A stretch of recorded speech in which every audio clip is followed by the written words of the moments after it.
Okay everyone, तो बढ़ते हैं अपने अगले पार्ट की तरफ। मतलब अपन ने जो पार्ट चालू कर दिया था लिविंग वर्ल्ड का, है ना, वो पार्ट अभी हम थोड़ा आगे बढ़ाते हैं। जो हमने कैरेक्टरिस्टिक्स देखना शुरू किए थे, कुछ खास तो हुआ नहीं था पिछले क्लास में। आज अभी हम इसको डिटेल में अच्छे से देखेंगे एक एक कैरेक्टरिस्टिक को, ठीक है।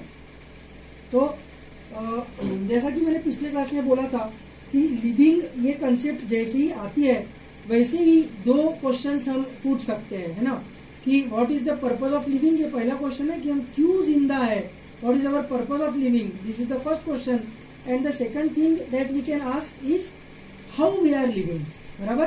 तो जैसा कि हमने पिछले क्लास में देखा था, एनसीईआरटी में बोला हुआ है कि what is the purpose of living, हम क्यों जी रहे हैं, है ना, हम क्यों पैदा हुए, हम क्यों मरेंगे। ये जो क्वेश्चन है ये फिलोसॉफिकल क्वेश्चन है, तो इस क्वेश्चन को हमको साइंस में टैकल नहीं करना है। हमको क्या करना है कि हाउ आर वी लिविंग, है ना, साइंटिफिकली लिविंग मतलब क्या, ये बॉडी मतलब क्या, ये अपने को देखना है, ठीक है। तो एक एक कैरेक्टरिस्टिक को अपन थोड़ा डिटेल में इस बार इस क्लास में अभी देखते हैं, अच्छे से समझते हैं, ठीक है। अब सबसे पहले एक चीज समझो कि एक चीज बताता हूँ। बर्ट्रैंड रसल नाम का एक मैथमेटिशियन था, ठीक है। उस बर्ट्रैंड रसल ने एक स्टेटमेंट बोला था। वो स्टेटमेंट ऐसा था, you might be knowing about viruses, viruses living है कि नॉन लिविंग है ये हम बोल ही नहीं सकते, हमको पता ही नहीं है, ठीक है। मतलब हमने उनको क्लासीफाई ही नहीं किया लिविंग और नॉन लिविंग करके, क्योंकि उनकी कुछ कैरेक्टरिस्टिक्स नॉन लिविंग वाली है और कुछ कैरेक्टरिस्टिक्स लिविंग वाली है, ठीक है। इसलिए लिविंग वर्ल्ड में कहीं पर भी वायरसेस आते नहीं है। वायरसेस जब ह्यूमन बॉडी के बाहर रहते हैं तब वो नॉन लिविंग समान बिहेव करते हैं, ना उनमें मेटाबॉलिज्म रहता है, ना वो रिप्रोड्यूस करते हैं, ना उनका ग्रोथ होता है, कुछ भी नहीं होता है। और जब वो बॉडी के अंदर आ जाते हैं तो रिप्रोड्यूस करने लगते हैं, ठीक है। तो फिर उनको लिविंग बोले कि नॉन लिविंग बोले, प्लांट से। इसलिए अपना जो 5 किंगडम्स है, animalia, Plantae, fungi, protista, Monera, ठीक है, इन 5 में कहीं पर भी वायरसेस का रोल ही नहीं है, कहीं वायरसेस रखे ही नहीं है कहीं पर, ठीक है। क्यों? क्योंकि अपने को पता ही नहीं है, अपन यही नहीं प्रूव कर सकते कि वो लिविंग है, तो अपन उसको क्लासिफाई कैसे कर सकते हैं अकॉर्डिंग टू लिविंग डेफिनेशंस। फिर एक यूग्लिना नाम का ऑर्गेनिज्म रहता है। यूग्लिना की खासियत ये है कि वो फोटोसिंथेसिस करता है, मतलब ये प्लांट की कैरेक्टरिस्टिक हो गई। लेकिन अगर पर्याप्त अमाउंट में सनलाइट अवेलेबल नहीं होगा तो वो हेटरोट्रॉफिक न्यूट्रिशन करने लगता है, तो उसको प्लांट बोलोगे कि एनिमल बोलोगे, है ना। उसको तुम डिफाइन ही नहीं कर सकती कि ये प्लांट है कि एनिमल है, बराबर है। तो देयर आर ऑर्गेनिजम्स जिसको अपन डिफाइन ही नहीं कर सकते कि ये लिविंग है कि नॉन लिविंग है। ऐसी चीजें जिसको अपन बोल ही नहीं सकते कि ये प्लांट है कि एनिमल है। जब ऐसी चीजें, ऐसे प्रॉब्लम जब एग्जिस्ट कर रहे हैं दुनिया भर में, तो इसके ऊपर बर्ट्रैंड रसल जो मैथमेटिशियन था उसने एक गजब की चीज बोली थी। वो क्या बोला कि 2 + 2 = 4, राइट, 2 + 2 = 4। लेकिन बर्ट्रैंड रसल बोलता है but what about in marginal cases, ठीक है। इन मार्जिनल केसेस जैसे फॉर एग्जांपल इफ आई से 2 लिविंग थिंग्स + 2, उससे पहले अपन बोलते हैं 2 प्लांट्स + 2 प्लांट्स = 4 प्लांट्स, ठीक है। बर्ट्रैंड रसल बोलता है but there are some organisms like euglena for which we are not sure whether it is a plant और एन एनिमल। फिर तुम कैसे बोलोगे कि 2 प्लांट + 2 प्लांट = 4 प्लांट, जब तुमको यही गारंटी नहीं है कि वो चीज जो है वो प्लांट है ना। तो okay, you will say 2 living things + 2 living things = 4 living things. और बर्ट्रैंड रसल बोलता है कि what about organisms like viruses where it is not sure whether it is a living और नॉन लिविंग थिंग, है ना। जब तुमको यही गारंटी नहीं है कि ये लिविंग है, 2 लिविंग + 2 लिविंग है, 2 लिविंग + 2 नॉन लिविंग, इसका आंसर तो निकाल ही नहीं सकते। तुमको गारंटी चाहिए ना कि ये 2 लिविंग थिंग्स है प्लस ये 2 लिविंग थिंग्स है, तभी तो तुम 4 लिविंग थिंग्स ये नंबर निकाल पाओगे, बराबर है। तो what about such cases, what about marginal cases, तुम ऐसा इक्वेशन बना ही नहीं सकते। Okay, 2 objects + 2 objects = 4 objects you will से, ठीक है। अब तो कोई ऑब्जेक्शन नहीं है। बर्ट्रैंड रसल बोलता है कि define to me what an object is and then we will resume our argument, ठीक है। बर्ट्रैंड रसल बोलता है कि ऑब्जेक्ट इस चीज को भी तुम डिफाइन नहीं कर सकते बिकॉज आइंस्टाइन का जो इक्वेशन है उस इक्वेशन के हिसाब से ये जो पूरा दुनिया है, जो पूरा मैटर है, this is nothing but condensed energy. और जब एनर्जी की बात आ जा रही है, जब ये सब एनर्जी है, तो ऑब्जेक्ट तो अपना एग्जिस्टेंस ही खो बैठते हैं, और एग्जिस्टेंस जब खो बैठते हैं तो how can 2 objects plus 2 objects equal to 4 objects, है ना। बेसिकली काफी कॉम्प्लेक्स चीज है, तुम्हारे लेवल की काफी ऊपर की बात है, लेकिन मैं ये इसलिए बताना चाह रहा हूँ क्योंकि मैथमेटिक्स में सबसे बेसिक चीज क्या है, तो नंबर्स है ना। Numbers are the most basic thing in mathematics, but something as basic as this is also unexplainable in many cases. हम ऑब्जेक्ट्स को ही डिफाइन नहीं कर पाएंगे तो एक 2 3 4 ऐसे नंबर्स को कैसे डिफाइन कर पाएंगे। इवन तो हमने इतना मैथमेटिक्स डिस्कवर कर लिया है, लेकिन नंबर्स मतलब क्या, ये अब तक हमको क्लियर नहीं है, ठीक है। Similar with physics. फिजिक्स में क्या होता है, फिजिक्स की one of the most fundamental concept is force, बराबर है। Force is one of the most fundamental concept in physics, लेकिन प्रॉब्लम ऐसा है कि फोर्स मतलब क्या, ये हम डिफाइन नहीं कर सकते, ठीक है। फोर्स के टाइप्स हमको पता है, there are 4 kinds of forces in the universe, ठीक है। Mechanical force, electromagnetic force, strong nuclear force, weak nuclear force, 4 प्रकार के फोर्सेस हैं। लेकिन फोर्स मतलब क्या, वी कैनॉट डिफाइन, हम उसको कैसे डिफाइन करते हैं। Force is that physical quantity which moves और tends to move an object at rest. Tends to move है ना, तो दीवार को भी धक्का दे सकता हूँ पर दीवार थोड़ी मूव होगी। इसका ये मतलब है कि मैंने फोर्स नहीं लगाया, बिल्कुल नहीं, फोर्स तो मैंने लगाया, बराबर है ना। तो डिफाइन अपन ने कर दिया उसको, अपन ने उसको उसके टाइप्स भी बना दिए, लेकिन फोर्स मतलब क्या, you do not know. Time, कितनी बेसिक चीज है टाइम, लेकिन टाइम मतलब क्या फिजिक्स के पॉइंट ऑफ व्यू से, यू डू नॉट नो, ठीक है। तो जो प्रॉब्लम मैथमेटिक्स का है, जो प्रॉब्लम फिजिक्स का है, कि जिस चीज को एक्सप्लेन करने के लिए वो साइंस तैयार हुआ है, जो सबसे बेसिक चीज है उस साइंस की, उसके हमने कैरेक्टरिस्टिक्स तो बहुत बना लिए, उसके टाइप्स तो हमने बहुत स्टडी कर लिए, लेकिन वो चीज मतलब क्या है ये हमको पता ही नहीं है। सेम प्रॉब्लम बायोलॉजी का है, हमने लिविंग के कैरेक्टरिस्टिक्स तो बहुत बना लिए हैं, लेकिन लिविंग मतलब क्या ये हम बता ही नहीं सकते, ठीक है। तो जब लिविंग मतलब क्या, लाइफ मतलब क्या, ये हम डिफाइन ही नहीं कर पा रहे हैं, तो अपने को फिर बायोलॉजी हम पढ़ ही नहीं पाएंगे। इसलिए अपने को क्या करना पड़ेगा, मजबूरी में कुछ उसके कैरेक्टरिस्टिक्स डिफाइन करके रख देने पड़ेंगे कि ये कैरेक्टरिस्टिक जिन ऑर्गेनिजम्स में रहेंगे, जिन चीजों में रहेंगे, ऑर्गेनिजम्स नहीं, जिन चीजों में रहेंगे उनको हम लिविंग बोलेंगे, बराबर। तो पिछले क्लास में देखा था, थोड़ा सा रिवाइज करते हैं और आगे बढ़ते हैं कि कौन सी कैरेक्टरिस्टिक्स हमने बोली थी। हमने बोला था सबसे पहले growth, the first characteristic that we said was growth, है ना, कि लिविंग थिंग्स में ग्रोथ रहेगी, growth is a characteristic feature of living thing. लेकिन पिछले क्लास में जैसा मैंने बोला था, या एनसीईआरटी में भी लिखा हुआ है कि what about the growth of, what about sand dunes, ठीक है। सैंड ड्यून्स का कैसा, सैंड ड्यून्स याद है ना, कल पिछले क्लास में बताया था, परसों के क्लास में, कि रेती जमा होने के कारण डेजर्ट में छोटे छोटे पहाड़ जो बन जाते हैं उनको ड्यून्स बोलते हैं। तो तुमने ज्योग्राफी में पढ़ा होगा, अंडरग्राउंड केव्स जो रहती है उसमें कैल्शियम डिपोजिशन के कारण स्टैलेक्टाइट या स्टैलेग्माइट बनता है, स्टैलेक्टाइट या स्टैलेग्माइट, ठीक है। स्टैलेक्टाइट स्टैलेग्माइट मतलब क्या, अंडरग्राउंड केव्स में नहीं क्या कैल्शियम के ऐसे नुकीले ऐसे स्ट्रक्चर्स तैयार होते हैं, ठीक है। ज्योग्राफी में पढ़ा होगा, नहीं देखा और नहीं ध्यान में आ रहा होगा तो गूगल पे देखना, स्टैलेक्टाइट स्टैलेग्माइट, ठीक है। स्टैलेक्टाइट छत से जो रहते हैं निकलने वाले वो स्टैलेक्टाइट रहते हैं, और जमीन से निकलने वाले जो रहते हैं वो स्टैलेग्माइट रहते हैं, ठीक है। काम की चीज नहीं है, लेकिन ट्रिक बता देता हूँ याद कैसे रखने का। वो इतने टाइटली अटैच रहते हैं छत पे कि वो नीचे नहीं गिरते, तो जो छत पे अटैच रहेंगे वो स्टैलेक्टाइट, और जो जमीन पे अटैच रहेंगे वो स्टैलेग्माइट, ठीक है। कैल्शियम के डिपोजिशन रहते हैं अंडरग्राउंड केव्स में, तो ये भी तो ग्रो हो रहे हैं ना, कैल्शियम डिपोजिट हो के ग्रो तो हो रहे हैं ना, सैंड ड्यून्स ग्रो हो रहे हैं, स्टैलेक्टाइट स्टैलेग्माइट्स ग्रो हो रहे हैं, सेडिमेंट्री रॉक्स ग्रो हो रहे हैं, बराबर। ज्योग्राफी में घुसना ही पड़ेगा क्योंकि अपने को नॉन लिविंग थिंग की बात करनी है, ठीक है। तो ग्रोथ तो हो रही है नॉन लिविंग थिंग्स में, तो how can you say that growth is a feature of living things, बराबर। तो इसका आंसर हमने क्या दिया था, इसका आंसर हमने दिया था कि ये सैंड ड्यून्स की ग्रोथ, स्टैलेक्टाइट स्टैलेग्माइट की ग्रोथ, सेडिमेंट्री रॉक्स की ग्रोथ किसी भी चीज की जो ग्रोथ है वो कैसे हो रही है, सेडिमेंटेशन, डिपोजिशन, एक्रीशन, ठीक है, अक्यूमुलेशन, ठीक है, कि एक चीज के ऊपर डिपोजिशन डिपोजिशन डिपोजिशन डिपोजिशन, बस उसके ऊपर ऊपर ऊपर ऊपर ऊपर ऊपर ऊपर ऊपर डिपॉजिट होते जा रहा है ना, तो उसको हम बोलेंगे अक्यूमुलेशन, ठीक है। उसके कारण जो ग्रोथ हो रही है वो एक्सटर्नल ग्रोथ हो गई, ठीक है, वो कैसे ग्रोथ हो गई, एक्सटर्नल ग्रोथ हो गई। तो ये जो नॉन लिविंग थिंग्स है ये भले ही ग्रो हो रहा है, लेकिन इनकी जो ग्रोथ है वो एक्सटर्नल ग्रोथ है, वो अपने काम की चीज नहीं है। अपने को लिविंग वर्ल्ड पढ़ना है, अपने को बायोलॉजी पढ़ना है, अपने को लाइफ के बारे में पढ़ना है।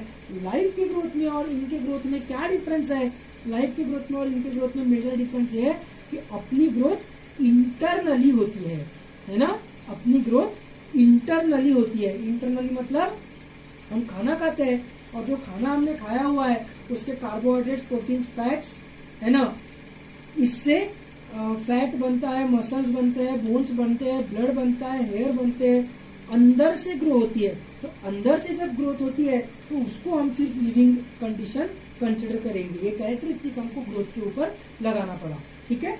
अच्छा, एनसीईआरटी ने एक और चीज यहाँ पर बोली हुई है जिसमें तुमको कंफ्यूजन हो सकता है कि यूनिसेल्युलर ऑर्गेनिजम्स जो है, यूनिसेल्युलर ऑर्गेनिजम्स में क्या होता है,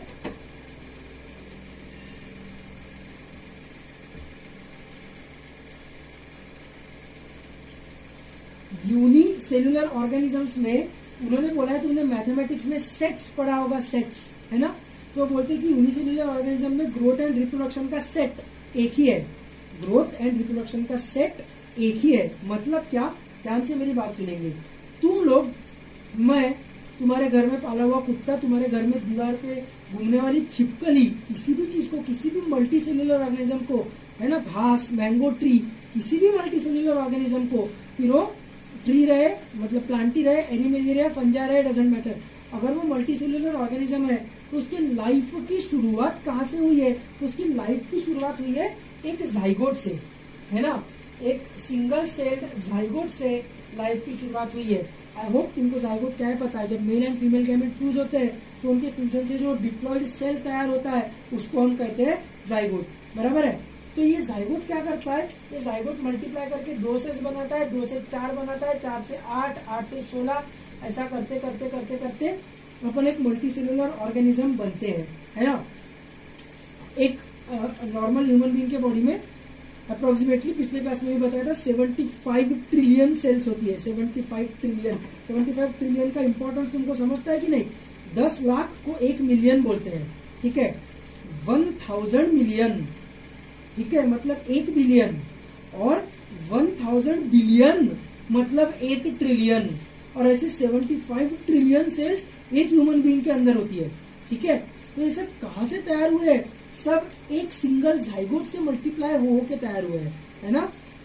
तो जैसे तुम लोग जो भी ये वीडियो अभी देख रहे हो, तुम लोग 16-17 साल के हो, बराबर, तो 16-17 साल प्लस 9 मंथ्स एगो तुम लोग कहाँ थे, तो तुम लोग तुम्हारे मदर के वूम में थे, तुम्हारे मदर के यूटेरस में थे, as a single celled zygote, बराबर। तो उस सिंगल सेल जाइगोट ने मल्टीप्लाई करके 2 सेल बनाए, 4 बनाए, 8 बनाए, और ग्रो होते होते होते होते अभी तुम जिस कंडीशन में हो, जो भी तुम्हारे बॉडी का साइज है, उतने साइज को तुमने अचीव किया है कंटिन्यूअसली सेल डिवाइड कर करके, है ना। तो all this time that you are growing, एक जाइगोट से लेकर आज तुम्हारा जो भी साइज है बॉडी का, उस साइज को अचीव करने तक तुमने जो भी डिवीजन किया है, तुम्हारे बॉडी में ग्रोथ हुई है, लेकिन रिप्रोडक्शन हुआ है क्या, नहीं हुआ है, क्योंकि हम लोग मल्टी सेल्युलर ऑर्गेनिजम्स है, बराबर। Whereas imagine a single celled bacterium और अ सिंगल सेल्ड फंगस और a single celled protista, sorry, ठीक है, बैक्टीरियम या फंगस या प्रोटिस्ट, ठीक है, कोई भी एक सिंगल सेल्ड इमेजिन करो। इसने अगर मल्टीप्लाई किया, सेल डिवीजन किया और एक सेल से 2 सेल्स बना ली, तो ये 2 सेल्स में 2 अलग बैक्टीरिया बोलेंगे अपन उसको, है ना, 2 अलग फंगस बोलेंगे अपन उसको।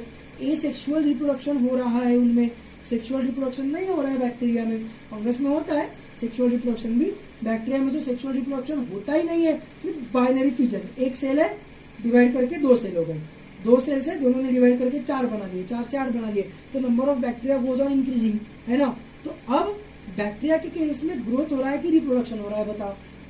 तो बैक्टीरिया के केस में growth and reproduction are mutually inclusive, ऐसा एनसीईआरटी बोलती है, म्यूचुअली इंक्लूसिव, ठीक है।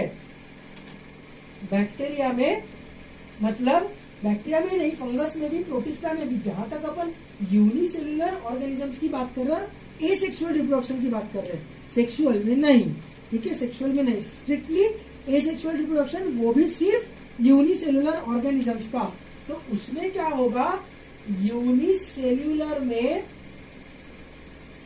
Growth and reproduction, growth and reproduction क्या है, म्यूचुअली इंक्लूसिव, म्यूचुअली मतलब एक दूसरे के साथ इंक्लूसिव, इंक्लूसिव मतलब इंक्लूडेड, ग्रोथ मतलब ही रिप्रोडक्शन है, रिप्रोडक्शन मतलब ही ग्रोथ है। उन्होंने सेल डिवीजन किया यूनिसेल्युलर ऑर्गेनिजम्स ने अगर, तो उनके बॉडी का साइज नहीं बढ़ता है, क्योंकि उनकी बॉडी कोई मल्टी सेल्युलर नहीं है, एक सेल मतलब एक ऑर्गेनिज्म है उन लोगों में, तो उन्होंने अगर सेल डिवीजन किया तो तुम उसको ही ग्रोथ भी बोल सकते हो, उसको ही रिप्रोडक्शन भी बोल सकते हो, समझ में आ रहा है।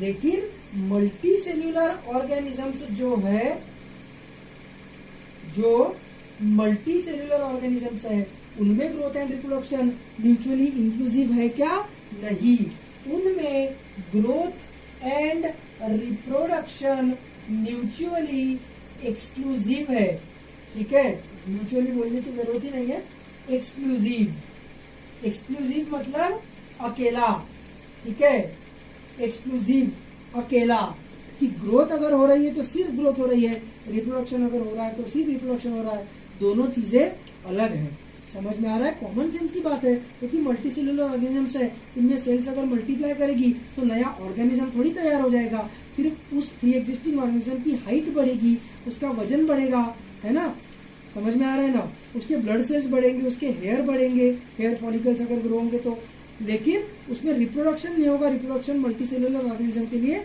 अलग चीज है, growth and reproduction are exclusive, और यूनिसेल्युलर में growth and reproduction are mutually inclusive, ठीक है। I hope you understand this.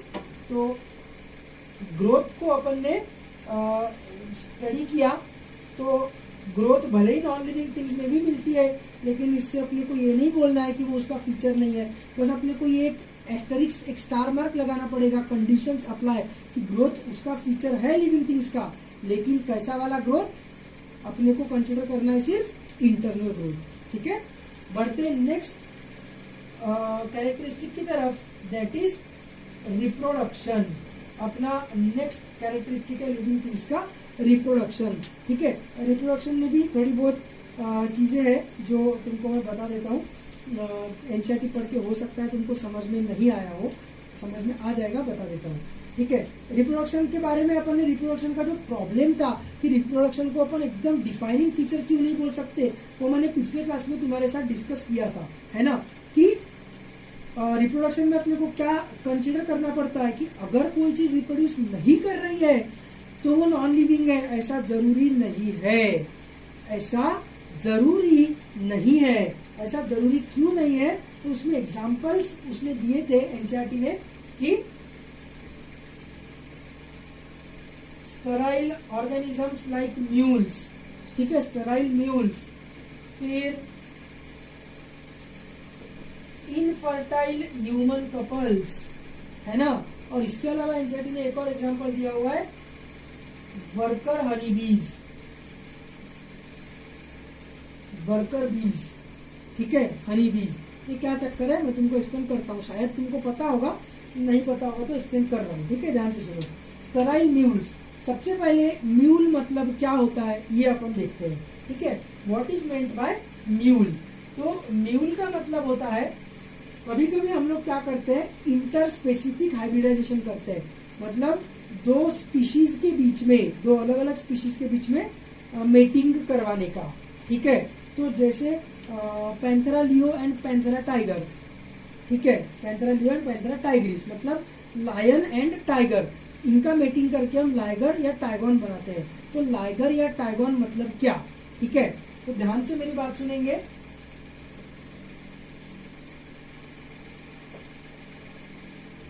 Mail अगर लायन है, ठीक है, मेल अगर लायन है, फीमेल टाइग्रेस है, मतलब लायन और टाइग्रेस का मीटिंग करके अगर ऑफस्प्रिंग अपन ने तैयार किया तो उसको बोलेंगे लाइगर। मेल का नाम अपने को पहले लिखने का है, ठीक है। अगर मेल टाइगर है और मतलब टाइगर वर्सेस लायनेस, टाइगर और लायनेस का अगर मीटिंग करवाया तो उससे जो बच्चा पैदा होगा, मेल का नाम अपने को पहले लिखने का है, तो उसको अपन बोलेंगे टाइगॉन, उसको अपन बोलेंगे टाइगॉन, ठीक है। वैसे ही मेल हॉर्स और फीमेल डोंकी, मेल हॉर्स और फीमेल डोंकी का अगर अपन ने मीटिंग करवाया, male horse and female donkey, तो मेल का नाम अपने को पहले लिखना पड़ता है, तो उसको अपन बोलेंगे हिंदी। वैसे हॉन्की बोलना चाहिए, हिंदी क्यों बोलते हैं डू नॉट नो, ठीक है, पर इससे अपन एच से अपन याद रख सकते हैं, ठीक है। एंड अगर मेल डोंकी होगा और female horse, mail donkey and female horse, mail donkey and female horse अगर ऐसा होगा तो उसको, उस केस में फिर अपन उसको बोलते हैं म्यूल। एक्चुअली बोलना चाहिए डॉर्स, है ना, डोंकी और हॉर्स, डॉर्स बोलना चाहिए, म्यूल क्यों बोलते हैं मेरे को पता नहीं, लेकिन याद रखने के लिए अपने को ठीक है। मेल लायन तो लाइगर, मेल टाइगर तो टाइगॉन, मेल हॉर्स तो हिनी, एच। बस ये अपने को याद रखना है कि मेल डोंकी होगा तो उसको, मेल डोंकी और फीमेल हॉर्स से जो बच्चा पैदा होता है उसको हम बोलते हैं म्यूल, ठीक है। इसको हिंदी में खच्चर बोलते हैं, खच्चर, ठीक है। जुहू बीच पे वगैरह या फिर ऐसे मेले में या कहीं पर भी ऐसे जहाँ पर थोड़ा मेला टाइप का जो जगह रहती है, जहाँ पर कुछ छोटे मोटे एंटरटेनमेंट की जगह है, गार्डन्स में वगैरह, अगर छोटे बच्चों को नहीं क्या ऊंट की सवारी करवाते हैं, घोड़े की सवारी करवाते हैं, तो ऐसी जगहों पर जनरली म्यूल अपने को देखने को मिलते हैं, जनरली अपने को म्यूल वहां पर देखने को मिलते हैं। म्यूल है हिंदी जो भी है, और मोस्टली अपन म्यूल्स तैयार करते हैं, इसलिए mule is a common word, ठीक है। तो म्यूल्स अपन तैयार करते हैं, उसके ऊपर बच्चों को बिठाकर वो जो भी फेरिंग होता है वो करते हैं। म्यूल्स बेसिकली ह्यूमन बीइंग्स ने बनवाना क्यों चालू किया, क्योंकि जो माउंटेनस टेरेन है वहां पर आर्मी के लोगों को अगर कुछ सामान ले जाना होगा तो वहां पर बुलेट नहीं चढ़ सकती, मोटरसाइकिल नहीं चढ़ सकती, और घोड़े का साइज काफी बड़ा होने के कारण घोड़े को चढ़ने में बहुत तकलीफ होती है माउंटेन पे, ठीक है। गधा चढ़ सकता है माउंटेन पे, लेकिन गधे के पास उतनी स्पीड नहीं रहती जितनी घोड़े के पास रहती है, इसलिए दोनों का फ्यूजन करके म्यूल जनरली तैयार करते हैं, ठीक है। माउंटेन पे वगैरह चढ़वाने के लिए उसका पर्पज रहता है, ठीक है। अच्छा, हिंदी और म्यूल में से मेल कौन रहेगा, फीमेल कौन रहेगा, ऐसा कुछ भी नहीं है। हिंदी मेल भी रह सकता है, फीमेल भी रह सकती है, म्यूल मेल भी रह सकता है, फीमेल भी रह सकती है, ठीक है। उसमें एक्चुअली उसका कुछ रोल कॉल ही नहीं है, क्योंकि these organisms are sterile. Sterile मतलब वो बच्चे पैदा नहीं कर सकते, ठीक है, they are not able to reproduce. तो म्यूल, हिन्नी, लाइगर, ये लोग अगर बच्चे पैदा नहीं कर सकते, they are it is not possible for them to reproduce. तो अगर उनको रिप्रोडक्शन करना पॉसिबल नहीं है तो क्या वो नॉन लिविंग है? ऑफकोर्स नॉट, वो तो लिविंग है। तो इससे अपने को क्या समझ में आ रहा है कि लिविंग थिंग्स रिप्रोडक्शन नहीं भी करे तो भी वो लिविंग हो सकते हैं, लेकिन अगर कोई चीज रिप्रोडक्शन कर रही है तो वो चीज नॉन लिविंग हो ही नहीं सकती।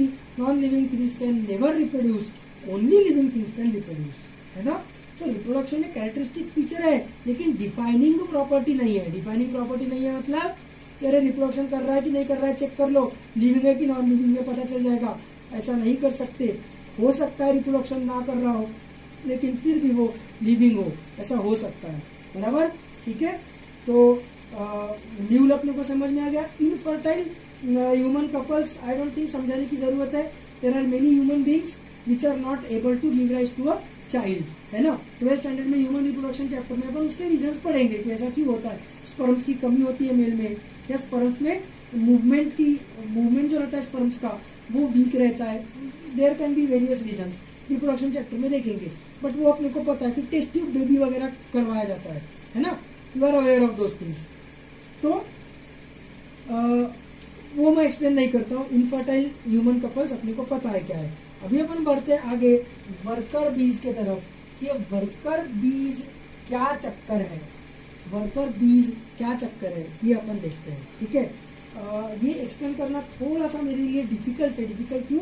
क्योंकि तुम लोगों को हैप्लॉइड डिप्लॉइड कॉन्सेप्ट पता नहीं है, तुमको डीएनए पता नहीं है, तुमको क्रोमोसोम पता नहीं है। हाँ, तुमको लगता होगा तुमको पता है, लेकिन रियलिटी में तुमको पता नहीं है। लिविंग वर्ल्ड होने के बाद जब अपन फंडामेंटल्स एक बार 8, 9, 10 के फाउंडेशन वाले जब रिवाइज करना चालू करेंगे, पहले क्लास में तो मैं एटम्स, मॉलिक्यूल्स, ये सब क्या है वो एक्सप्लेन करूंगा। उसके बाद में डीएनए क्या है, क्रोमोसोम क्या है, ये एक्सप्लेन करूंगा।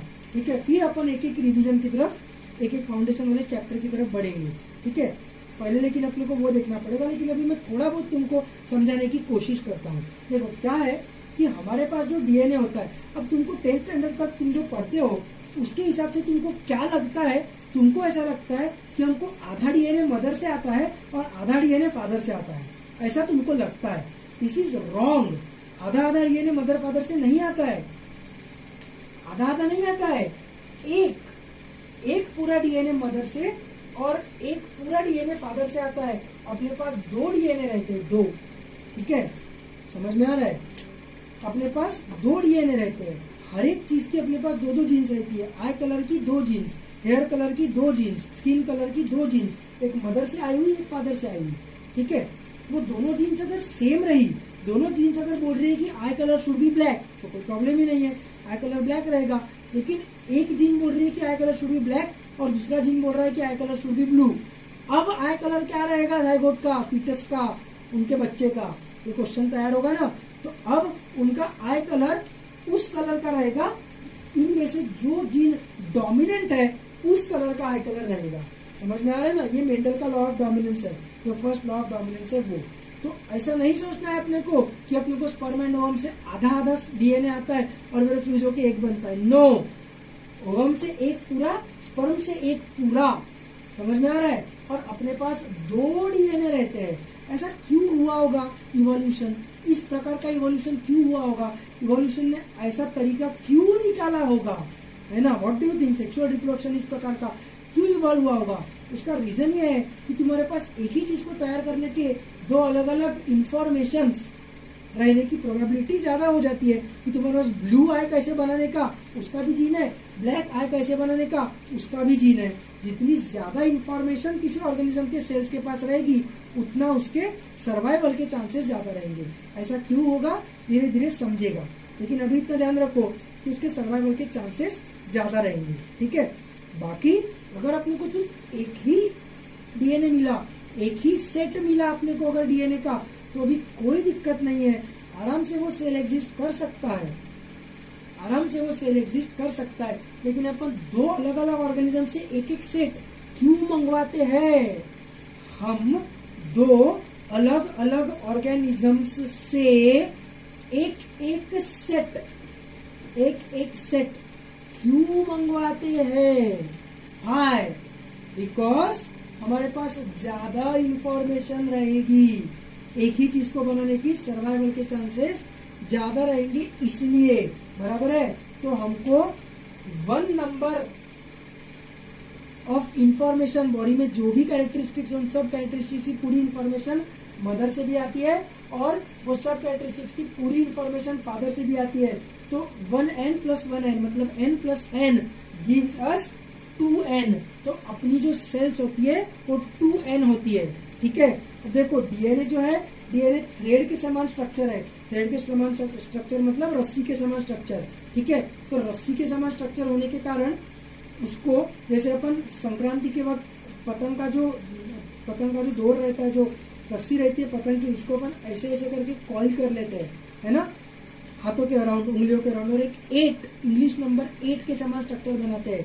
बराबर है? तो डीएनए जो रस्सी है उसको भी अगर ऐसे ऐसे ऐसे ऐसे कॉइल कर लो, उसको अगर ऐसे ऐसे ऐसे ऐसे कॉइल कर लो, ठीक है, तो उसके बाद जो 8 शेप का स्ट्रक्चर बनेगा, उस स्ट्रक्चर को बोलते हैं क्रोमोसोम।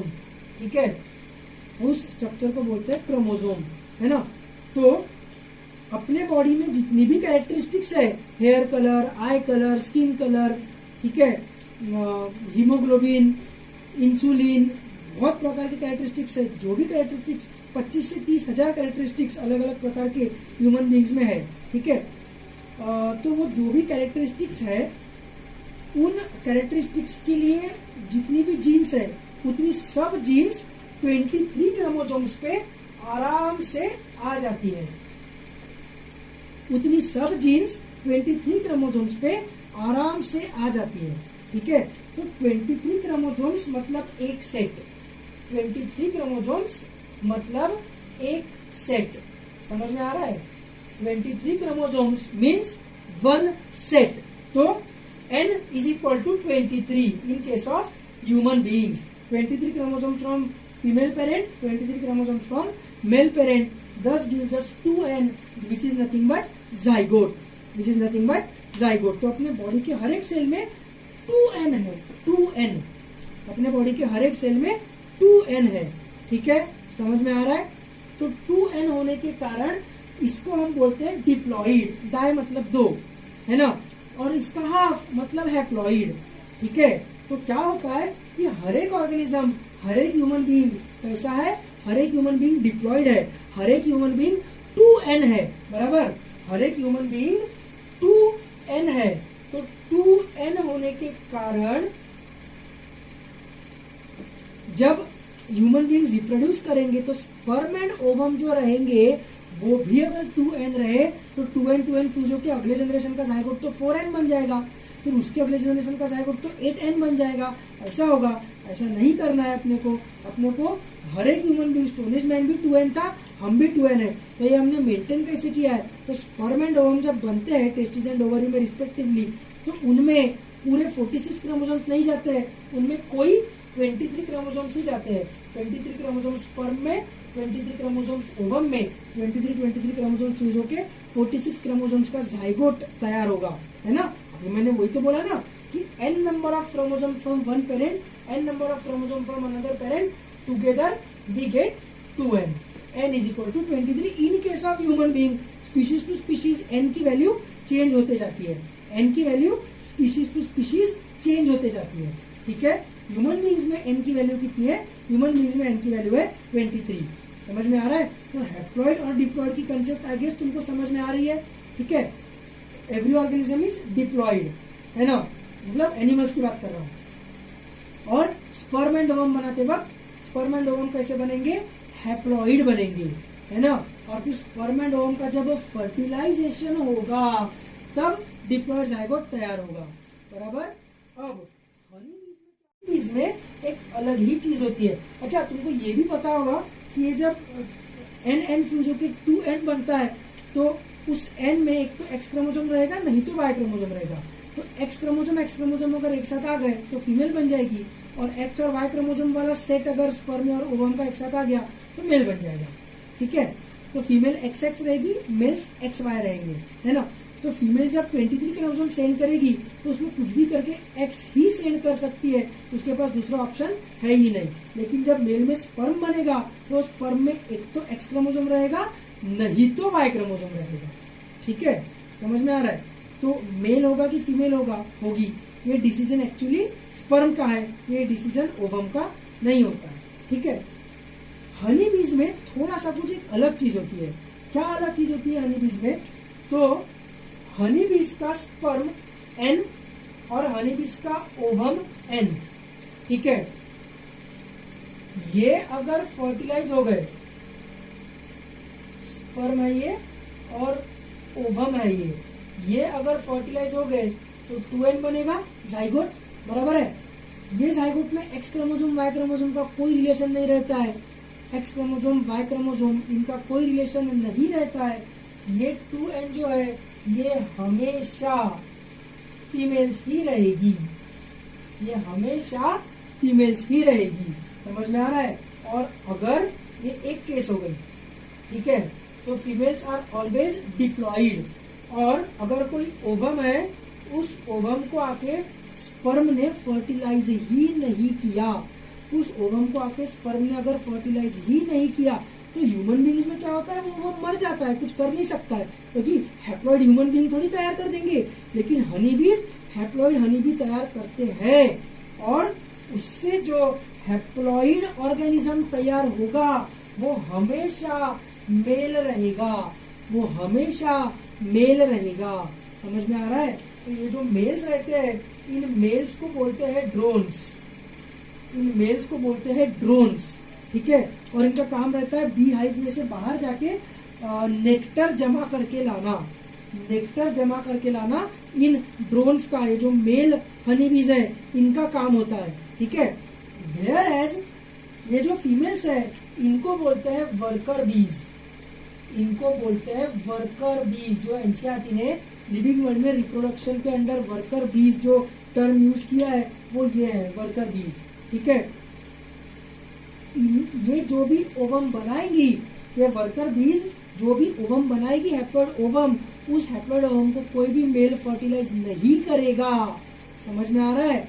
उसको कोई भी मेल फर्टिलाइज नहीं करेगा, ठीक है। मतलब बेसिकली इसमें से, इन फीमेल्स में से, वर्कर्स में से एक फीमेल को चुना जाता है, एक फीमेल को सिलेक्ट किया जाता है, इलेक्ट किया जाता है। जस्ट लाइक जैसे अपने देश में होता है, कोई भी देश में होता है वैसा इलेक्शन। और जो सबसे पावरफुल फीमेल रहती है, स्ट्रॉन्गेस्ट फीमेल रहती है, उसको क्वीन भी बोला जाता है। क्वीन भी, क्वीन, ठीक है। तो वो जो क्वीन भी रहती है उसके जो एग्स है उनको ही सिर्फ फर्टिलाइज किया जाएगा और डिप्लॉयड फीमेल्स बनेगी, ठीक है। उसके जो एग्स है सिर्फ उसको ही फर्टिलाइज करके डिप्लॉयड फीमेल्स तैयार होगी, ठीक है। बाकी हैप्लॉइड एग्स जो है वो सीधा सीधा मेल में कन्वर्ट हो जाएंगे। वर्कर बीज टोटली इनफर्टाइल रहेगी, मतलब कभी फर्टिलाइजेशन उनमें नहीं होगा, ठीक है। नॉर्मल जो वर्कर बीज है अदर देन द क्वीन, इसलिए एनसीईआरटी ने उनको क्या बोला हुआ है? एनसीईआरटी ने उनको इनफर्टाइल बोला हुआ है। समझ में आ रहा है? तो वर्कर बीज जो एनसीईआरटी में वर्ड है, क्या कंसेप्ट है, समझ में आ रहा है ना? दे आर इनफर्टाइल, ठीक है। उनके साथ मतलब उनमें ये सेक्सुअल रिप्रोडक्शन नहीं होगा, ठीक है। तो दे आर इनफर्टाइल। समझ में आ रहा है? दूसरा, इनमें से एक जो फीमेल बी रहेगी, क्वीन बी, सिर्फ वही रिप्रोडक्शन करेगी। बाकी ये मेल्स तो खैर करेंगे रिप्रोडक्शन, लेकिन किसके साथ? ये मेटिंग सिर्फ क्वीन बी के साथ करेंगे। नॉर्मल वर्कर बीज के साथ मेटिंग नहीं करेंगे। वर्कर बीज आर इनफर्टाइल, ठीक है। तो म्यूल, वर्कर बीज एंड स्टेराइल ह्यूमन कपल्स, तीनों चीजें समझ में आ रही है। Growth and reproduction mutually inclusive in unicellular organisms and exclusive in multicellular organisms. ये कंसेप्ट भी अपने को समझ में आ रही है। रिप्रोडक्शन अगर है तो वो 100% लिविंग ऑर्गेनिज्म है, लेकिन अगर रिप्रोडक्शन नहीं है तो वो नॉन लिविंग है, ऐसा अपन जरूरी नहीं है बोल सकते हैं। तो कैरेक्टरिस्टिक फीचर जरूर है उसका, लेकिन डिफाइनिंग प्रॉपर्टी नहीं है। तो फिर क्या है लिविंग थिंग्स की डिफाइनिंग प्रॉपर्टी? तो एनसीईआरटी बोलती है कि लिविंग थिंग्स की जो डिफाइनिंग प्रॉपर्टी है वो है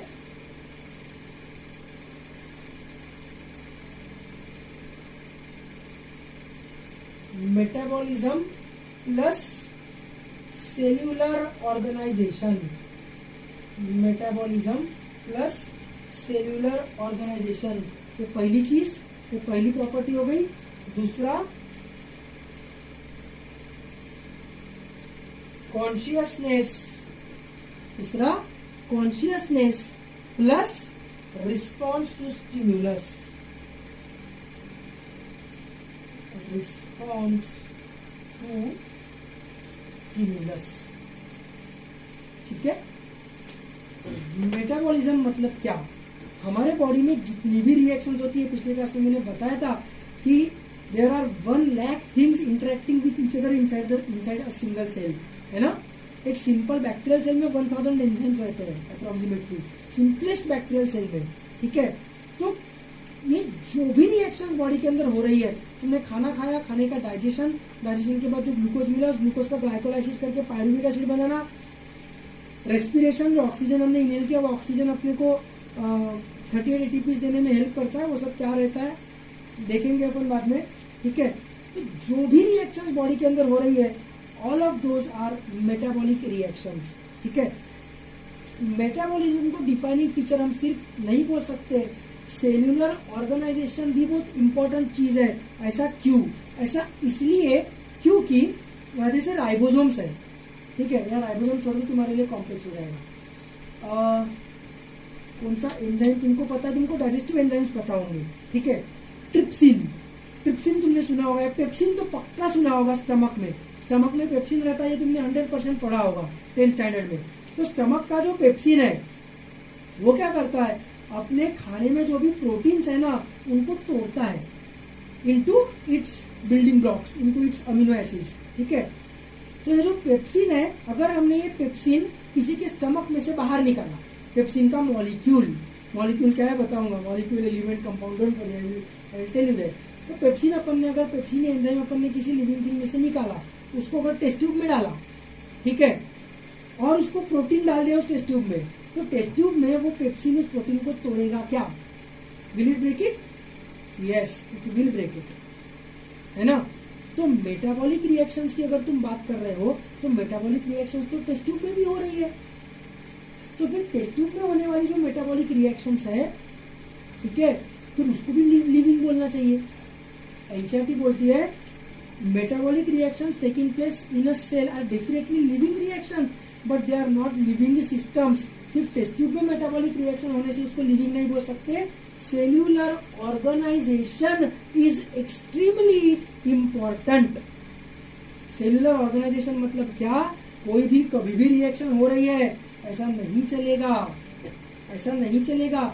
उस रिएक्शन के पीछे प्रॉपर लॉजिक रहना चाहिए। जब तुमने खाना खाया उसके बाद ही तुम्हारे स्टमक में पेप्सिन रिलीज करना चाहिए। अगर तुमने खाना खाए बिना ही अगर स्टमक पेप्सिन रिलीज करता है तो तुम्हारे स्टमक में जो प्रोटीन है, स्टमक के वॉल में, स्टमक के सेल्स में, उसको डिस्ट्रॉय करने लगेगा, है ना। सिर्फ पेप्सिन ने प्रोटीन को डिस्ट्रॉय कर दिया, काम हो गया, ऐसा नहीं। खाना खाने के बाद ही वो आना चाहिए, खाना खाए बगैर वो नहीं आना चाहिए। ऑर्गेनाइजेशन है एक, है ना। तो ऐसा ऑर्गेनाइजेशन कब आता है, तो ऐसा ऑर्गेनाइजेशन एक एक लेवल जैसे जैसे अपन ऊपर बढ़ते जाते हैं वैसे आता है, ठीक है। जैसे for example hydrogen and oxygen की अगर हम बात करेंगे तो हाइड्रोजन बर्न्स, हाइड्रोजन को अपन जला सकते हैं माचिस लगाकर, and oxygen helps in burning की प्रोसेस को ऑक्सीडेशन बोलते हैं केमिकली। पर हाइड्रोजन एंड ऑक्सीजन को जोड़ के अगर H2O बना दिया तो it is used for extinguishing fire, है ना। मतलब फायर एक्सटिंग्विश करने की जो प्रॉपर्टी है वो हाइड्रोजन एंड ऑक्सीजन की नहीं है, वो प्रॉपर्टी इमर्ज हुई है, वो इमर्जेंट प्रॉपर्टी है only at the chemical, only at the compound level. Hydrogen and oxygen are elements, उनके फ्यूजन से जब H2O नाम का कंपाउंड बना, सिर्फ तभी वो प्रॉपर्टी आई है, बराबर है। Similarly proteins are also compounds, है ना। Lipids are also compounds. Glucose C6H12O6 जैसा H2O है, वैसे C6H12O6 ग्लूकोज है, इट इज ऑल्सो कंपाउंड। लेकिन क्या ये कंपाउंड सोच सकते हैं? नहीं सोच सकते। पर तुम जो सोच रहे हो वो तुम्हारा सोचने का काम तो ब्रेन से कर रहे हो। ब्रेन बना है सेल्स से, और सेल्स इन्हीं चीजों से तो बनी है, प्रोटीन्स, ग्लूकोज, कार्बोहाइड्रेट्स मतलब लिपिड्स, फैट्स, है ना, न्यूक्लिक एसिड्स, DNA, RNA, इन्हीं चीजों से तो बनी है ना तुम्हारी सेल्स। तो ये चीजें तो सोच नहीं सकते, है ना। ये सेल्स, ये चीजें तो डाइजेशन नहीं कर सकते, लेकिन ये चीजें जब एक साथ मिलके सेल बन जाती है तो उसमें सोचने की पावर, डाइजेस्ट करने की पावर, सलाइवा सिक्रेट करने की पावर, स्मेलिंग की पावर, सुनने की पावर, ये सब चीजें आ रही है ना, बराबर है ना, ठीक है ना। अच्छा, to be frank, cellular level पे भी नहीं आ रही है ये पावर्स। सुनने की वगैरह पावर के लिए तो पूरा ऑर्गन लगता है, तो सेल्स फ्यूज होकर टिश्यूज बनते हैं। तो सेल्स में वो पावर नहीं है जो टिश्यूज में है, समझ में आ रहा है ना। एलिमेंट्स में वो पावर नहीं है जो कंपाउंड्स में है, कंपाउंड्स में वो पावर नहीं है जो कंपाउंड्स में फ्यूज होकर बना हुआ है ऑर्गेनल्स में। सेल्स के पहले भी ऑर्गेनल्स आएंगे, राइबोसोम्स, माइटोकॉन्ड्रिया, क्लोरोप्लास्ट, है ना। इंडिविजुअल ऑर्गेनल्स में पावर नहीं है जो सेल में। एक सेल पूरा सेल्फ सफिशिएंट है। अमीबा अकेला सेल अकेला सर्वाइव करता है कि नहीं, लेकिन उस अमीबा के अंदर जो माइटोकॉन्ड्रिया है उसको बाहर निकाल कर मैंने अलग रख दिया, बोला सर्वाइव कर, तो सर्वाइव कर पाएगा क्या? नहीं कर पाएगा। तो multiple organelles are fusing together and a new property of life is emerging out, है ना। फिर cells are combining together and a new property which is present in some particular tissue is emerging out. Then various tissues will combine together and a new property will emerge out as an organ. जैसे सुनने की power है, सुनने की power के लिए पूरा organ चाहिए, एक्सटर्नल एंड इंटरनल ईयर, है ना। सिर्फ सेल्स से काम नहीं चलेगा, अलग अलग प्रकार की सेल्स है इसमें जो टिश्यूज बना रहे, अलग अलग टिश्यूज ने ये पूरा ऑर्गन बनाया हुआ है। और सिर्फ कान अगर मेरा ऐसा काट के मैंने रख दिया ये SKD सर है, सौरभ सर है, ऐसा नहीं चलेगा। बाकी ऑर्गन्स भी तो चाहिए, तभी ऑर्गेनिज्म तैयार होगा। तो various organism fuse together, combine together and a new property emerges which is called as an organism. समझ में आ रहा है? तो ये चीज एनसीईआरटी ने बोली हुई है। किसी स्टूडेंट ने मेरे को एक डाउट भी पूछा था इसके ऊपर, ठीक है, कि वो जो पैराग्राफ है एनसीईआरटी का वो समझ में नहीं आ रहा है, इमर्जेंट प्रॉपर्टी वाला। तो इमर्जेंट प्रॉपर्टी वाला वो ये चीज है कि चीजें हायर लेवल पे ऑर्गेनाइज होती जाती है, लोअर लेवल पे वो सेम चीज वो नहीं कर सकती है, वो सेल्स या वो लेवल, ठीक है। आई होप समझ में आ रहा है। इमर्जेंट प्रॉपर्टीज, इमर्ज होती है नई नई प्रॉपर्टीज, जैसे जैसे लोअर लेवल की चीजें कंबाइन होते जाती है। लोअर लेवल की चीजों में अपर लेवल की चीजों की प्रॉपर्टीज नहीं होती है, जबकि वो बना उसी से है। जस्ट लाइक H2O, है ना, H एंड O वाला जो एग्जाम्पल बातचीत में सुना होगा वो एग्जाम्पल, वैसा ही। तो जब तक ऑर्गेनाइजेशन नहीं है तब तक अपन उसको लिविंग नहीं बोल सकते। इसलिए सेलुलर ऑर्गेनाइजेशन, इसको एनसीईआरटी ने इम्पोर्टेंट चीज बोला हुआ है। एक टेस्ट ट्यूब में होने वाली metabolic reaction is a living reaction, but that मतलब लाइफ से रिलेटेड रिएक्शन है, इनऑर्गेनिक केमिस्ट्री की रिएक्शन नहीं है, बायोकेमिस्ट्री की रिएक्शन है, लेकिन उस टेस्ट ट्यूब को हम लिविंग नहीं बोल सकते। अगर सेलुलर ऑर्गेनाइजेशन है तो ही हम उसको लिविंग बोल सकते हैं। बैक्टीरिया मतलब सिंगल सेल होते हैं, अमीबा मतलब सिंगल सेल होता है ना, प्रोटिस्टा जो भी है, यूनिसेल्युलर यूकैरियोट्स, वो सब सिंगल सेल ऑर्गेनिजम्स है, पर उनको अपन लिविंग बोलते हैं। वायरसेस को अपन लिविंग नहीं बोलते, क्योंकि viruses are non cellular, viruses में सेल नहीं होती है, उनमें साइटोप्लाज्म नहीं होता है, ठीक है, उनमें रिएक्शंस नहीं होती है, एंजाइम्स नहीं होते हैं, ठीक है। समझ, एक दो कुछ स्पेशल एंजाइम्स रहे तो अलग बात है, बाकी ऐसा मेटाबॉलिज्म एज सच नहीं होता है। वो रिप्रोड्यूस भी नहीं करते जब तक वो बॉडी के बाहर है। तो उसमें सेलुलर ऑर्गेनाइजेशन न होने के कारण सेल वॉल नहीं है, सेल मेम्ब्रेन नहीं है, साइटोप्लाज्म नहीं है, ठीक है, बेसिक जो चीज है सेल की वो ही नहीं है, सेलुलर ऑर्गेनाइजेशन नहीं है, तो वायरसेस को हम लिविंग नहीं बोल सकते, ठीक है। जैसे ही सेल आ जाएगा तब हम उस चीज को 100% लिविंग बोल सकते हैं। नॉन लिविंग थिंग में सेल्स कभी नहीं मिलेंगे, और अगर सेल मिल रहा है फंक्शनिंग वाला, है ना, तो उसको लिविंग ही बोलना पड़ेगा। तो सेल्यूलर ऑर्गेनाइजेशन मिलना, सेल्स मिलना is a defining property of living organisms, ऐसा एनसीईआरटी बोलती है, ठीक है। दूसरी चीज एनसीईआरटी बोलती है consciousness plus response to stimulus, है ना। धूप में पत्थर रखा हुआ है, पूरा गर्म हो गया, तो मूव होके छाव में आ जाता है क्या? नहीं आता, ठीक है। धूप में लेकिन पेड़ है, तो धूप अगर ज्यादा हो गई तो पेड़ की जो पत्तियां है वो पेड़ की पत्तियां ऐसे हो जाती है, इसको विल्टिंग बोलते हैं, है ना। सरफेस एरिया कम हो, इवेपोरेशन कम हो, इसलिए, ठीक है। इसलिए हम अगर धूप में गए तो हमारा स्वेटिंग होता है ताकि वो पानी इवेपोरेट हो और अपनी बॉडी ठंडी हो, इसलिए।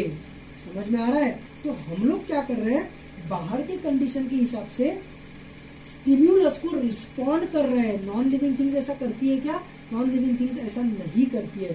ध्यान से मेरी बात सुनेंगे। एनसीईआरटी ने एक चीज बोली है कि कोमा में जो पेशेंट है, कोमा, अच्छा कॉन्शियसनेस क्या है वो पहले बता देता हूँ। कॉन्शियसनेस का मतलब होता है कि मैं हूं, ये फीलिंग, ठीक है। प्लेटो का नाम तुमने सुना होगा, एक फिलोसोफर था, सोक्रेटस, एरिस्टोटल, प्लेटो, ये लोगों के नाम तुमने सुने होंगे ना। तो प्लेटो का एक स्टेटमेंट है, कॉगिटो अर्गो सम। कॉगिटो अर्गो सम मतलब I think therefore I am, I think therefore I am. मैं सोचता हूं मैं एग्जिस्ट कर रहा हूं, इसलिए मैं एग्जिस्ट कर रहा हूं। जिस दिन मैं सोचना बंद कर दूंगा कि मैं एग्जिस्ट कर रहा हूं, उस दिन मैं एग्जिस्ट करना बंद कर दूंगा। एग्जिस्टेंस मतलब क्या? तुम बस एक्सपीरियंस कर रहे हो दिस एग्जिस्टेंस, कि मैं हूं, मैं एक पर्सन हूं, ये मेरा नाम है ना, मैं जी रहा हूं। ये जो एक्सपीरियंस तुम लोग ले रहे हो, इतना फिलोसॉफिकल चीजें, देखो कुछ भी कर लो तुम फिलोसॉफी में घुसे बिना बच ही नहीं सकते जब तुम बायोलॉजी पढ़ रहे हो, क्योंकि बेसिकली चीज ही इतनी एब्सर्ड है लाइफ कि तुमको थोड़ा सा घुसना ही पड़ता है। सोचो, राइट फ्रॉम बर्थ टू अभी तक तुम लोग सोच रहे हो, मतलब सोच नहीं रहे हो बैठ के कि मैं जिंदा हूँ, मैं जिंदा हूँ, लेकिन तुमको एक एग्जिस्टेंस का फीलिंग आता है ना, मैं वर्ड से उसको डिस्क्राइब नहीं कर सकता, लेकिन समझ में तुमको आ रहा है मैं क्या बोल रहा हूँ, है ना। लेकिन जो पर्सन बेहोश रहता है वो मर जाता है क्या? नहीं मरता है। और वो सोच रहा होता है कि उस समय कि मैं जिंदा हूँ, नहीं, तो पूरा बेहोश है, पूरा ब्लैंक है। तुम लोग या मैं भी जब डीप स्लीप में रहते हैं, गहरी नींद में, तो अपन कहाँ रहते हैं? कहाँ रहते हैं अपन गायब रहते हैं, पूरे गायब, अपना एग्जिस्टेंस ही जीरो रहता है, जबकि heart beat, breathing, blood flow सब कुछ चल रहा है। फिर हम है कहाँ? हम तभी तक है, हमारा एग्जिस्टेंस जब तक हम सोच रहे हैं। हम जब डीप स्लीप में रहते हैं या जब हम बेहोश रहते हैं तब हम ये नहीं सोचते, तो हमारा एग्जिस्टेंस खत्म हो गया। बाहर दुनिया भर को कितना भी अपनी बॉडी दिखे कि अरे बेहोश हो गया, इसके मुंह पे पानी मारो, दुनिया भर को अपन दिख रहे होंगे, लेकिन हमको, हमारे लिए तो हम गायब हो गए ना, खुद के लिए बस खत्म हो गई बात। हम तभी तक हमारा एग्जिस्टेंस है जब तक हम सोच रहे हैं, बराबर है। तो ये जो चीज है इसको बोलते हैं कॉन्शियसनेस, ठीक है।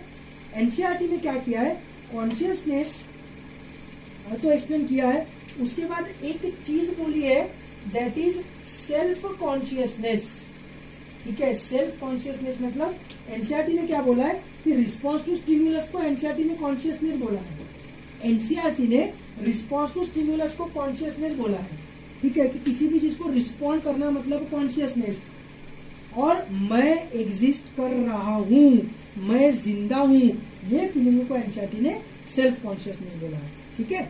कि कोई पर्सन अगर कोमा में है, कोमा में, तो उसके पास सेल्फ कॉन्शियसनेस तो नहीं है, ऐसा डायरेक्टली नहीं बोला है एनसीईआरटी ने, पर अगर अच्छे से पढ़ो तो ये मीनिंग निकलता है एनसीईआरटी के बातों से कि कॉन्शियसनेस मतलब रिस्पॉन्स टू स्टिम्युलस। कोई पर्सन अगर कोमा में है, बेहोश है, तो उसका सेल्फ कॉन्शियसनेस खत्म हो चुका है, तो मैं एग्जिस्ट कर रहा हूँ ये फीलिंग ही उसमें नहीं है, उसके ब्रेन में, बराबर है।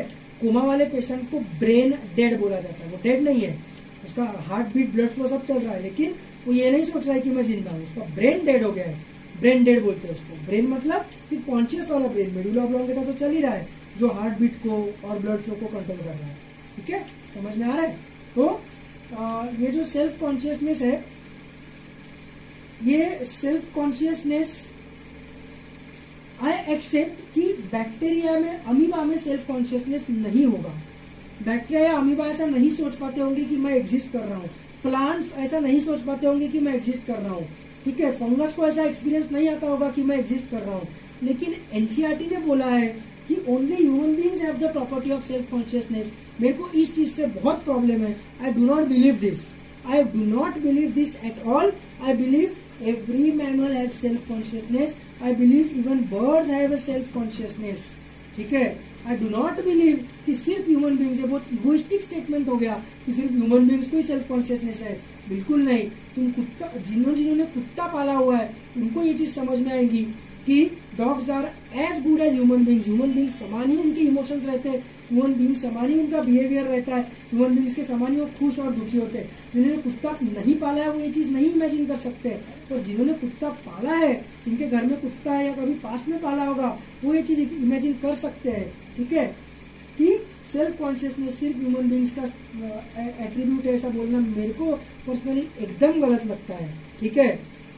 लेकिन एनसीईआरटी ने ऐसा बोला है कि सेल्फ कॉन्शियसनेस सिर्फ ह्यूमन बींग की प्रॉपर्टी है, बात खत्म हो गई। एनसीईआरटी से हम मुजोरी नहीं कर सकते। मैंने पिछले क्लास में बताया था एनसीईआरटी अपना बाइबल है, एनसीईआरटी ने जो बोला उसको अपने को सीधा सीधा बिना किसी आर्ग्यूमेंट के एक्सेप्ट करना है। तो एनसीईआरटी के कारण मैं ये बोल रहा हूँ कि self consciousness is present only in humans, ठीक है। सेल्फ कॉन्शियसनेस ऐसा मैं एनसीईआरटी के कारण बोल रहा हूँ, ठीक है। दूसरी बात, सेल्फ कॉन्शियसनेस को छोड़ो, लेकिन कॉन्शियसनेस मतलब response to stimulus each and every living organism में है, बैक्टीरिया में भी है। अनफेवरेबल कंडीशन जब आते हैं तो बैक्टीरिया स्पोर्स बना लेते हैं, ठीक है, अपना मेटाबॉलिज्म रोक देते हैं। क्यों? उन अनफेवरेबल कंडीशन से बचने के लिए। तो प्लांट्स भी अनफेवरेबल कंडीशन से बचने के लिए जैसा विल्टिंग करते हैं, तो उनमें सेल्फ कॉन्शियसनेस भले ही नहीं है, लेकिन रिस्पॉन्स टू स्टिमुलस प्लांट्स भी दे रहे हैं, बैक्टीरिया भी दे रहे हैं, है ना। तो कॉन्शियसनेस और रिस्पॉन्स टू स्टिमुलस हर एक लिविंग थिंग में रहेगा ही। डेड बॉडी में सेलुलर ऑर्गेनाइजेशन तो है ही, सेल्स तो है ना डेड बॉडी में अभी भी, लेकिन वो लिविंग नहीं है।